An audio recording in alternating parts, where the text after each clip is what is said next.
Adani group ने खरीदा एक और पोर्ट, हासिल की 95% हिस्सेदारी। अब अमूल दूध पिएंगे अमेरिकी, भारतीय कंपनी ने किया बेचने का ऐलान।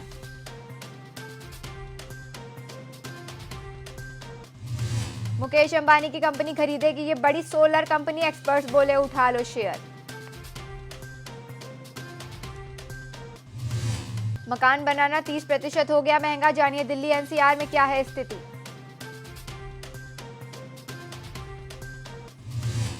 होली के बाद मुंह के बिल गिरा सोना, चांदी का भी उतरा रंग, देखे लुढ़क कर कहां पहुंचे भाव।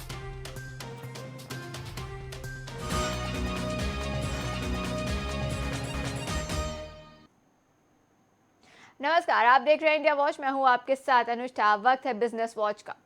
अडानी ग्रुप की कंपनी पोर्ट्स और स्पेशल इकोनॉमिक जोन ने अपनी मजबूती और बढ़ाने के लिए एक और पोर्ट में बड़ी हिस्सेदारी हासिल करी है।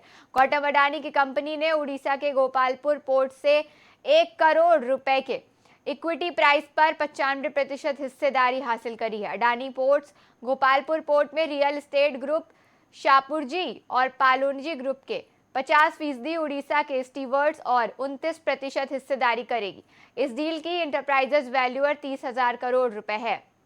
ये पोर्ट लौ अयस्क और कोयला, चूना पत्थर, अल्टीमेट, एल्मोना और समेत सूखे थोक कार्गो को संभालती है। अडानी पोर्ट्स के मैनेजमेंट डायरेक्टर करण अडानी ने कहा है कि गोपालपुर पोर्ट अडानी ग्रुप के अखिल भारतीय बंदरगाह नेटवर्क, पूर्वी तट बनाम पश्चिमी तट, कार्गो वॉल्यूम समानता को बढ़ाएगा और लॉजिस्टिक को मजबूत करेगा। वित्तीय वर्ष 2023 में इतने मिलियन मीट्रिक और कार्गो की संभाला और इसकी क्षमता को 20 एमएटी रखा है। अडानी पोर्ट्स ने कहा है कि चालू वित्त वर्ष में 13 एमएटी कार्गो संभालने का अनुमान है और इससे 520 करोड़ का रेवेन्यू आने की उम्मीद है। अडानी पोर्ट्स ने आगे बताया कि ये निवेश पूरी तट के पश्चिमी तट से समानता की उनकी रणनीति के अनुरूप है। अडानी पोर्ट्स ने कहा है कि गोपालपुर पोर्ट का स्थान उसे उड़ीसा और पड़ोसी राज्यों के खनन केंद्र और अभूतपूर्व पहुंच प्रदान करेगा।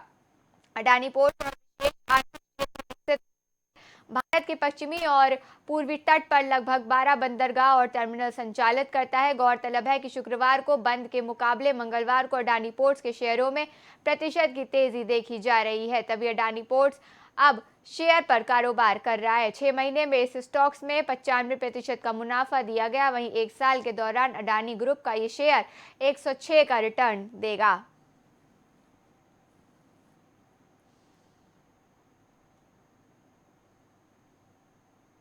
अब एक वोट के लिए खर्च का हिसाब निकाले तो पता चलता है कि देश में पहली बार जब 1991 में आम चुनाव हुए थे तो करीब 17 करोड़ वोटर्स ने भाग लिया था। उस वक्त हर एक मतदाता पर 60 पैसे का खर्च आया था, जबकि इस चुनाव में कुल 10 करोड़ ज्यादा खर्च हुए हैं। चुनाव तो नेताजी गली गली में घूमेंगे ही, हर एक वोटर पर हर एक पार्टी की नजर होगी। वैसे लोकतंत्र के लिए चुनाव का पर्व है और लोकसभा चुनाव तो महत्वपूर्ण है।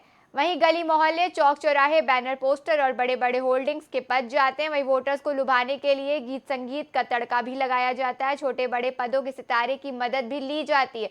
ये सब कुछ केवल एक एक वोट के लिए किया जाता है। चुनाव में पैसे को पानी की तरह बहाया जाता है और दरअसल ये आम धारणा है, लेकिन हकीकत में एक एक वोट का हिसाब किताब होता है। एक वोट के लिए कितना खर्च हो रहा है, सबका लेखा जोखा रखा जाता है। ये आज की बात नहीं है। जब से चुनाव प्रणाली की शुरुआत हुई है तब से आज़ादी के बाद से अब तक के हिसाब मौजूद हैं। हालांकि समय के बाद चुनाव के लिए खर्च भी बढ़ा और तरीके भी। पहले बैलेट पेपर के जरिए वोटिंग होती थी, अब ईवीएम के जरिए मतदान हो रहा है। टेक्नोलॉजी में विस्तार की वजह से वोटिंग के तरीके भी बदले हैं। 2004 में हर एक लोकसभा चुनाव ईवीएम के जरिए हो रहा है। आज के समय में चुनाव आयोग के लिए निष्पक्ष और सुचारू ढंग से चुनाव कराना महंगा हो गया है, क्योंकि एक बड़ा बार फंड ईवीएम खरीदने और उसके रखरखाव पर जाता है और चुनावी खर्च की बात की जाए तो उनकी मुद्रास्फीति सूचांक के आधार पर तय होती है। बीते वर्ष में सेवाओं और वस्तुओं की कीमतों में हुई वृद्धि के आधार पर खर्च की सीमा तय की जाती है। देश में आज़ादी के बाद साल 1991 में पहला आम चुनाव हुआ था। इस चुनाव के करीब 10 करोड़ रुपए खर्च हुआ था। चुनाव आयोग के मुताबिक 1991 में कुल 17 लाख मतदाता थे, जो कि साल 2019 में बढ़कर 91 करोड़ हो गए थे। आयोग के मुताबिक 2024 में चुनाव में 90 करोड़ मतदाता अपने मत का इस्तेमाल करेंगे और मोदी सरकार पहली बार 2014 में सत्ता में आई थी। चुनाव आयोग के मुताबिक इस चुनाव को कराने में करीब 300 ₹1,870 खर्च हुए थे और 2009 लोकसभा चुनाव में 114 करोड़ रुपए खर्च हुए थे। 2009 के मुकाबले 2014 में चुनावी खर्च करीब 3 गुना बढ़ा हुआ था। वहीं पिछले चुनाव यानी कि 2019 में चुनावी खर्च 66 करोड़ रुपए था।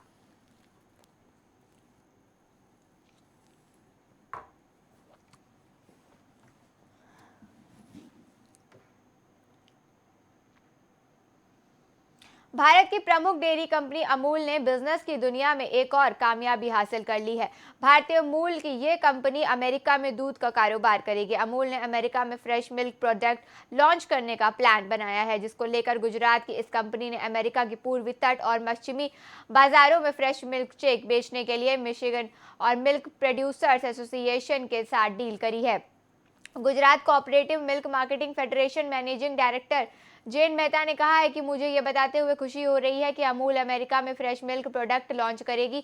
उन्होंने कहा कि हमने संयुक्त राज्य अमेरिका में 108 साल पुरानी डेयरी सहकारी संस्था के साथ समझौता किया है। मिशिगन मिल्क प्रोड्यूसर्स एसोसिएशन की डील का ऐलान 28 मार्च को हुआ सालाना बैठक में की गई। ये पहली बार है कि अमूल मिल्क भारत से बाहर कहीं भी और अमेरिका जैसे बाजार में उतरने जा रही है। मेहता ने कहा है कि इसकी कीमत भी अच्छी होनी चाहिए। अमूल अमेरिका में अमूल ब्रांड के तहत 1 गैलन लीटर पैक में आता है। वहीं दूध की चेन लॉन्च करेगी। इसमें 6% दूध वसा वाला अमूल गोल्ड और प्रतिशत दूध वसा वाला अमूल शक्ति 3%, अमूल ताज़ा 2% और अमूल स्लिम शामिल है। भारत में अमूल ताज़ा 500 मिलीलीटर की कीमत 27 रुपये, 180 की 10 रुपये और 75 रुपये है। 2 लीटर 108 रुपये, 6 लीटर 324 रुपये बिक रहा है। वहीं अमूल गोल्ड के 1 लीटर की कीमत है 66 रुपये, 500 मिलीलीटर 33 रुपये। अमूल गोल्ड 6 लीटर की कीमत है 396 रुपये। वहीं अमूल A2 भैंस का दूध 500 मिलीलीटर और 6 लीटर की कीमत पर 35 रुपये 420 रुपये तक मिल रहा है।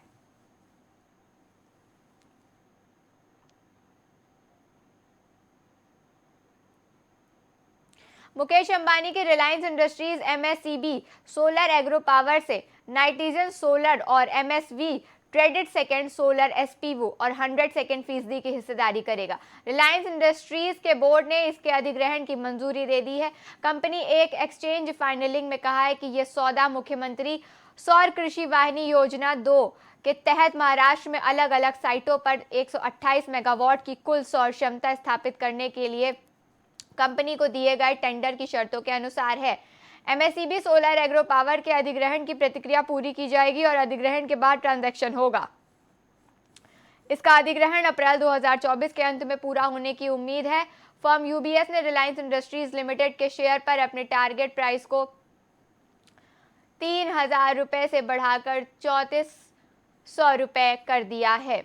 ब्रोकरेज फर्म ने कहा है कि अभी रिलायंस इंडस्ट्रीज शेयर खरीद सकते हैं। वहीं घरेलू ब्रोकरेज मोतीलाल ओसवाल ने रिलायंस इंडस्ट्रीज के ये टारगेट प्राइस 302 रुपये तक तय किया। वहीं शुक्रवार को रिलायंस इंडस्ट्रीज जे के शेयर के साथ तेजी 209 रुपये पर पहुंच चुका था। 4 मार्च 2024 को शेयर की कीमतों में 3,000 रुपये का उछाल आया था और शेयर 62 हफ्ते का हाई है। हर महीने इस स्टॉक ने 24% रिटर्न दिया है, जबकि 1 साल के दौरान की छलांग लगाई है। वहीं 5 साल के दौरान कंपनी ने निवेशकों का पैसा डबल किया है। गौरतलब है कि मुकेश अंबानी की रिलायंस इंडस्ट्रीज इस साल छठी माह में नवीन ऊर्जा गीगा क्षेत्र शुरू करेगी और रिलायंस गुजरात के जामनगर में 5,000 एकड़ क्षेत्र बना रही है, जिसमें फोटोवोल्टिक पैनल, ईंधन सेल सिस्टम, हरित हाइड्रोजन एनर्जी स्टोर्स और पावर इलेक्ट्रॉनिक्स के लिए 5 गीगा कारखाने भी शामिल हैं।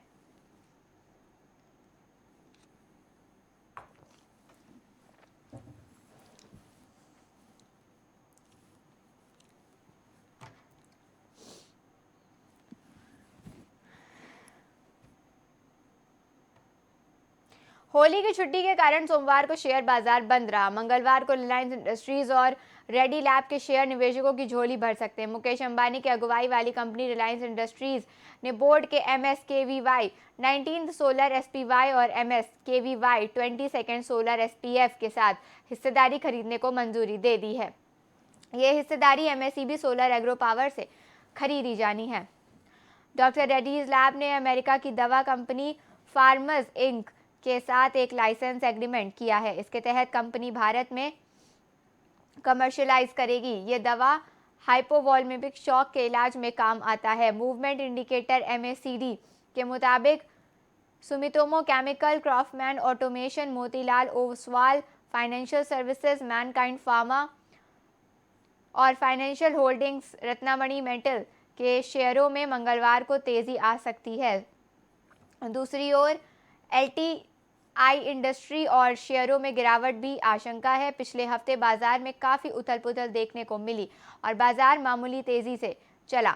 एनालिसिस का कहना है कि इस हफ्ते शेयर बाजार की दिशा वैश्विक रुझानों तथा विदेशी निवेशकों की गतिविधियों से तय होगी और गुरुवार को मासिक डायरेक्टरेट और अनुबंधों के निपटान की वजह से बाजार में कुछ उतार चढ़ाव रह सकता है। इस सप्ताह बाजार में सिर्फ 3 कारोबारी सत्र होंगे। शेयर बाजार में सोमवार को होली की छुट्टी जबकि शुक्रवार को गुड फ्राइडे का भी अवकाश रहेगा।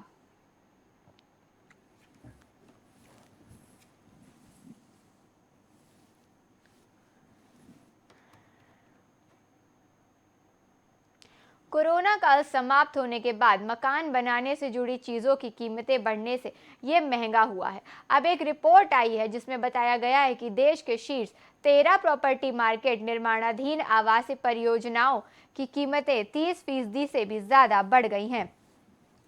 मकान की कीमतों में ये बढ़ोतरी मांग में वृद्धि के कारण हुई है। ये आंकड़ा इस साल जनवरी और मार्च के बीच का है। मैजिक ब्रिक्स की प्रॉपर्टी रिपोर्ट के मुताबिक इस साल की पहली तिमाही मतलब जनवरी से मार्च के बीच मकान की कीमतें 30% बढ़ी हैं। दरअसल कोरोना काल बीत जाने के बाद दफ्तर पूरी तरीके से खुल चुके हैं। लोगों को जबरन अपने गांव कस्बे छोड़कर वापस शहर लौटना पड़ा है। अचानक मकान की डिमांड बढ़ने से किराया बढ़ गया है। बढ़े किराए के बीच लोगों ने सोचा कि जितना किराया दे रहे हैं उतना ही EMI देकर मकान क्यों नहीं खरीद लिया जाए। इसलिए मकान की कीमतें अचानक चढ़ गईं। मैजिक ब्रिक्स की नवीनतम प्रॉपर्टी इंडेक्स रिपोर्ट के मुताबिक इस साल पहली तिमाही के दौरान निर्माणाधीन कंपनियों की मांग 7% बढ़ी है। इसकी वजह से इनकी कीमतों में 1.7 कर इजाफा हुआ है। इस दौरान नोएडा, ग्रेटर नोएडा जैसे शहरों में क्रमशः 7 और 6 की तिमाही मूल्य वृद्धि देखी गई है, जबकि बेंगलुरु और मुंबई में 5% की मूल्य वृद्धि देखी गई है। मैजिक ब्रिक्स के रिसर्च हेड अभिषेक भद्रा का कहना है कि इस समय लोगों की पसंद अंडर कंस्ट्रक्शन हाउस नहीं बल्कि रेडी टू मूव हाउस है। इससे पहले लोग अंडर कंस्ट्रक्शन प्रोडक्ट पर भी आसानी से भरोसा कर लेते थे। उल्लेखनीय है कि पिछले साल यानी 2023 में भी मकान की कीमतें बढ़ी थीं। इस समय जबकि मकान खरीदना महंगा हो रहा है तो छोटे मकान यानी कि 3 BHK फ्लैट की ज़्यादा डिमांड है। पिछले साल अक्टूबर से दिसंबर के तिमाही के दौरान 2 कमरों वाले फ्लैट की हिस्सेदारी 32% थी। अब ये बढ़कर 42% हो गई है। मतलब है कि उनके दायरे में बढ़ रहे फ्लैट नहीं रहे तो छोटे फ्लैट को ही खरीदना शुरू कर दिया गया है। आपको बता दें कि इससे पहले लोग अंडर कंस्ट्रक्शन प्रोजेक्ट पर भी आसानी से भरोसा कर लेते थे। उल्लेखनीय है कि पिछले साल यानी 2023 में भी मकान की कीमतें बढ़ी थी और इस समय मकान खरीदना महंगा हो रहा है तो छोटे मकान यानी कि 3 BHK फ्लैट की डिमांड भी ज़्यादा है। पिछले साल अक्टूबर में दिसंबर की तिमाही के दौरान 2 कमरों वाले फ्लैट की हिस्सेदारी 32% थी। अब ये बढ़कर 42% हो गई है। मतलब है कि उनके दायरे में बड़े फ्लैट नहीं रहे तो छोटे फ्लैट को खरीदना शुरू कर दिया गया है।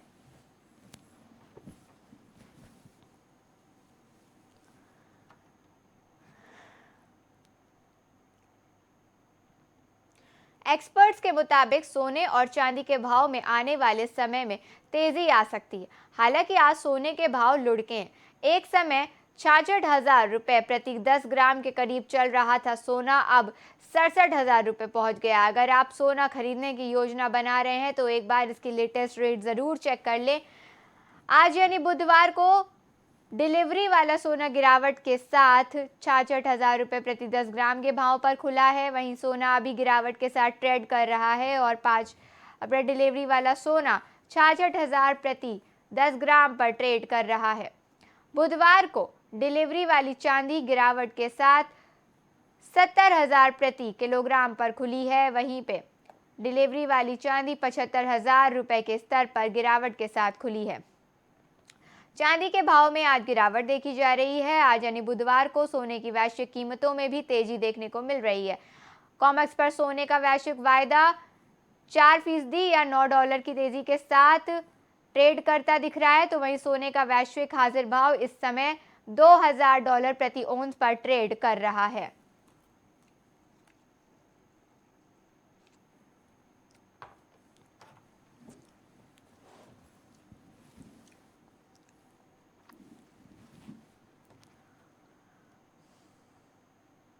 आईफोन बनाने वाली कंपनी एप्पल के लिए चीन में मुश्किलें बढ़ती जा रही हैं। कई साल से चीन के महंगे स्मार्टफोन बाजार में एप्पल का दबदबा था, लेकिन अब ये स्थिति बदल रही है। इस साल के पहले 6 हफ्तों में देश में आईफोन की बिक्री 24% की गिरावट आई है, लेकिन इस दौरान चीन की कंपनी हुआवे की बिक्री में 34% की तेजी आई है।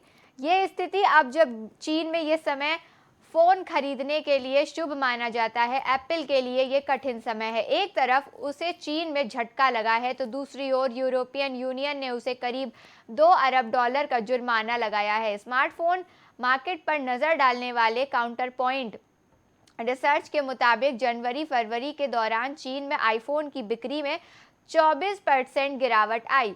करीब एक दशक से एप्पल के लिए अमेरिका के बाहर चीन सबसे बड़ा मार्केट रहा है। उसकी कुल बिक्री में चीन की हिस्सेदारी करीब 20% है, लेकिन अब स्थिति बदल रही है और चीन के बाजार में एप्पल की पकड़ ढीली पड़ती जा रही है। इसके कई कारण हैं। चीन की इकोनॉमी अभी भी कई मोर्चों पर संघर्ष कर रही है, इसी कारण लोग ज्यादा खर्च करने से बच जाते हैं। साथ ही सरकार लोगों पर दबाव भी बना रही है कि वो अमेरिकी कंपनियों के डिवाइस ना खरीदें। इसके साथ साथ चीन की कंपनी हुआवे भी एप्पल को कड़ी टक्कर दे रही है। न्यूयॉर्क टाइम्स सर्विसेज की एक रिपोर्ट के मुताबिक मार्केट रिसर्च फर्म टेक्नोलिस्ट और सीनियर डायरेक्टर लिंडा सुई ने बताया कि चीन में एप्पल का स्वर्णिम दौर जा चुका है। इसकी सबसे बड़ी वजह ट्रेड और टेक्नोलॉजी को लेकर अमेरिका और चीन के बीच बढ़ता तनाव है। अगर स्थिति नहीं सुधरती है तो एप्पल के लिए चीन में अपना दबदबा बनाए रखना मुश्किल है। इससे अमेरिका की दूसरी कंपनियां भी मुश्किल में पड़ सकती हैं। एप्पल के नए हेडसेट आईफोन 15 की बिक्री सितंबर में शुरू हुई थी और 2023 में एप्पल ने जनवरी 19 लाख और फरवरी में 36 लाख आईफोन बेचे थे, लेकिन इस साल जनवरी में कंपनी ने 55 लाख और फरवरी में 24 लाख आईफोन बेचे हैं। शंघाई की मार्केट रिसर्च फर्म में एनालिस्ट लुकास जोंग ने कहा है कि 5 साल पहले एप्पल का चीन में दबदबा था, लेकिन लोग कंपनी के फोन खरीदने के लिए पूरी रात एप्पल स्टोर के बाहर लाइन में खड़े रहते थे, लेकिन आईफोन 15 के साथ ऐसा नहीं दिखा। एप्पल ने साल 2009 में चीन में आईफोन बेचना शुरू किया था। साल 2019 में जब एप्पल चीन की कंपनी हुआवे से पिछड़ रही थी, तो ट्रंप सरकार ने अमेरिकी कंपनियों को हुआवे के साथ बिजनेस बंद करने को कहा था, लेकिन ये दांव उल्टा पड़ा। हुआवे ने खुलते ही अपनी वायरलेस चिप और ऑपरेटिंग सिस्टम डेवलप कर लिया।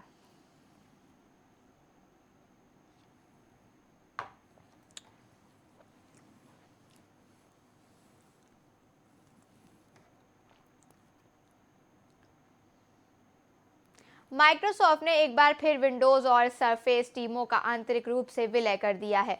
आईआईटी मद्रास के पूर्व छात्र पवन दावुलेरी ने इसका नेतृत्व करने के लिए नियुक्त किया गया है। विंडोज सेंट्रल नामक एक समाचार साइट जो कि माइक्रोसॉफ्ट से जुड़ी खबरों को ट्रैक करती है, उसने ये जानकारी दी है। उसके अनुसार दोनों टीम कुछ समय के लिए अलग हो गई थी। विंडोज और सरफेस टीमों का पुनर्मिलन माइक्रोसॉफ्ट के इंजीनियरिंग और डिवाइस संगठन के भीतर एक परिचित संरचना की वापसी की तरह है। इसकी अध्यक्षता राजेश झा कर रहे हैं। वहीं पवन दावुलेरी, जो कि पहले माइक्रोसॉफ्ट के हार्डवेयर से जुड़े काम की देखरेख करते थे, अब विंडोज इंजीनियरिंग का भी नेतृत्व करेंगे।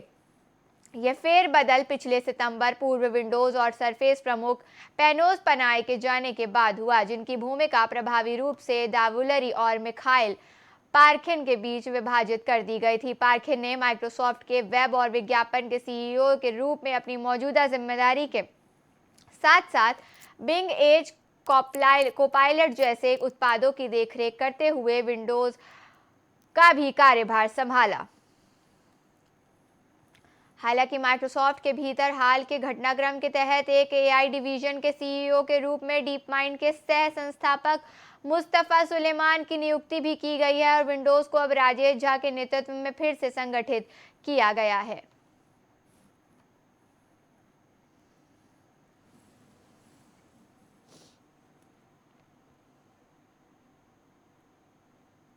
बीमा क्षेत्र की दिग्गज कंपनी भारतीय जीवन बीमा निगम अंतर्राष्ट्रीय स्तर पर सबसे मजबूत बीमा ब्रांड के रूप में उभरी है।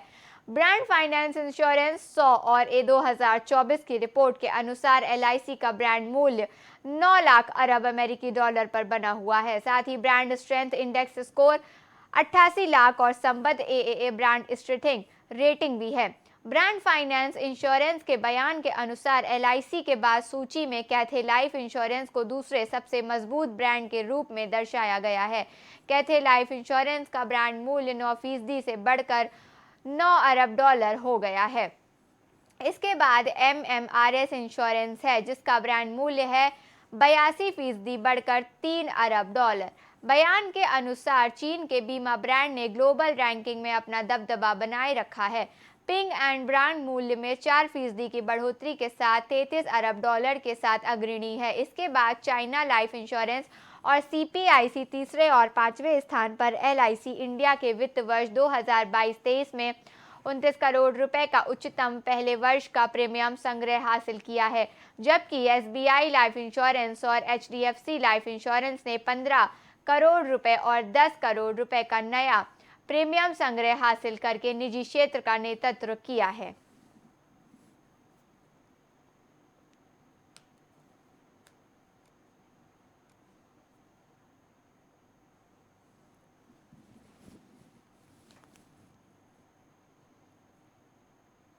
बिजनेस वॉच में फिलहाल इतना ही। देश और दुनिया की तमाम बड़ी खबरों के लिए देखते रहिए इंडिया वॉच।